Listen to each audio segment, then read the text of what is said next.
Hello दोस्तों, आज की कहानी है माँ का।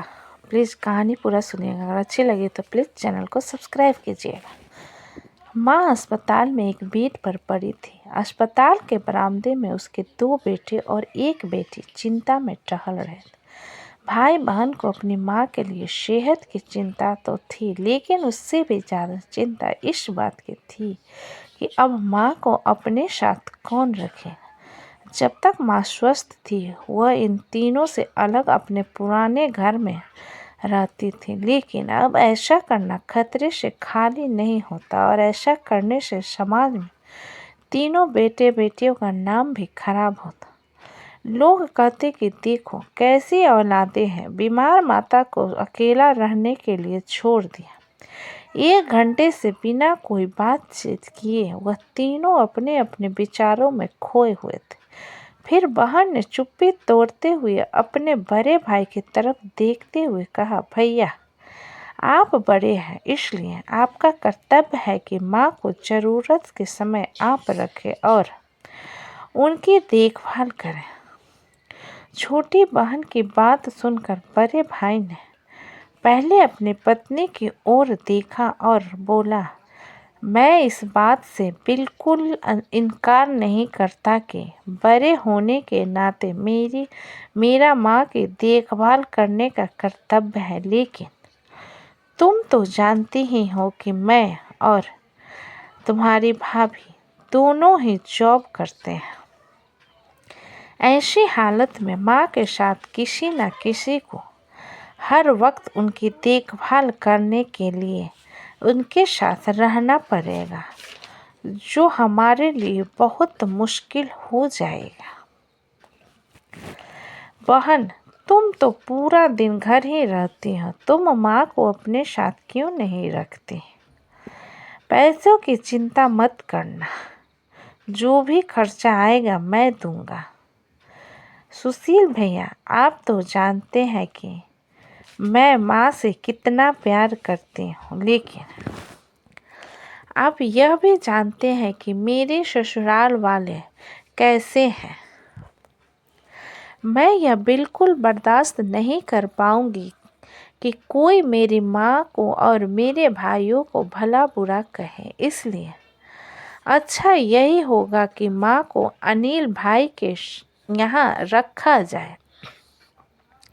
बड़े भाई सुशील ने भी छोटे भाई अनिल के यहाँ माँ को रखने के लिए सहमति जताई। आप यह कैसी बातें कर रहे हो? क्या आपने नहीं देखा है कि माँ कभी भी मेरे घर 2 दिन से ज़्यादा रही ही नहीं है। उसका मेरे यहाँ मन लगता ही नहीं है, फिर कैसे वह इतने दिन मेरे घर रह पाएगी?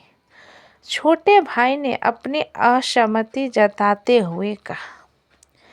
इससे पहले कि इस चर्चा का कोई नतीजा निकल पाता, एक नर्स वहां दौड़ते हुए आई और कहने लगी, क्या आप ही वार्ड नंबर 4 में भर्ती मरीज के रिश्तेदार हैं? आपको डॉक्टर साहब अंदर बुला रहे हैं। सभी घबरा गए और दौड़ते हुए डॉक्टर के पास पहुंचे। डॉक्टर ने उनसे हाथ जोड़ते हुए कहा, आई एम सॉरी, मैं आपकी माताजी को नहीं बचा पाया। डॉक्टर की इस खबर ने सबके चेहरे पर छोटी मोटी दुख की परत तो चढ़ा ही दी थी, लेकिन सभी के दिल के किसी कोने में इस बात की खुशी भी छुपी हुई थी कि अब उन्हें माँ को नहीं संभालना पड़ेगा और माँ की वजह से उन्हें परेशान नहीं होना पड़ेगा। दोस्तों, छोटी से यह इमोशनल कहानी ही समाज का सत्य है। यहाँ लोग ऊपर से जो दिखाते हैं वह अंदर से नहीं होते। जो माँ बाप अपने 4 बच्चे को बिना किसी शिकायत के बड़ी आसानी से संभाल पाते हैं, आगे चलकर ज़रूरत पड़ने पर यही 4 बच्चे मिलकर भी उन्हें नहीं संभाल पाते हैं। या नहीं संभालना चाहते। बच्चों को यह बात नहीं भूलनी चाहिए, जैसा वह बोएंगे वैसा ही वो काटेंगे।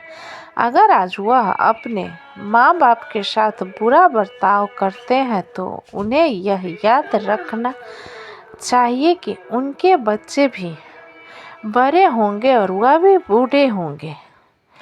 जो उन्होंने अपने माँ बाप के साथ किया है उनके बच्चे भी उनके साथ वही करेंगे। दोस्तों, अपने दिल से छल कपट निकाल दीजिए और सच्चे मन से अपने माता पिता की, अपने बुजुर्गों की सेवा कीजिए। तो आज की ये खास कहानी आपको कैसी लगी, नीचे कमेंट में हमें ज़रूर बताइए। कहानी अच्छी लगी हो तो प्लीज़ चैनल को लाइक कीजिए, सब्सक्राइब कीजिए एंड शेयर कीजिए। दोस्तों, अगर कहानी अच्छी लगी हो तो प्लीज़ माँ के लिए सब्सक्राइब कीजिए, हमें अपना सपोर्ट कीजिए। अपना कीमती समय देने के लिए धन्यवाद।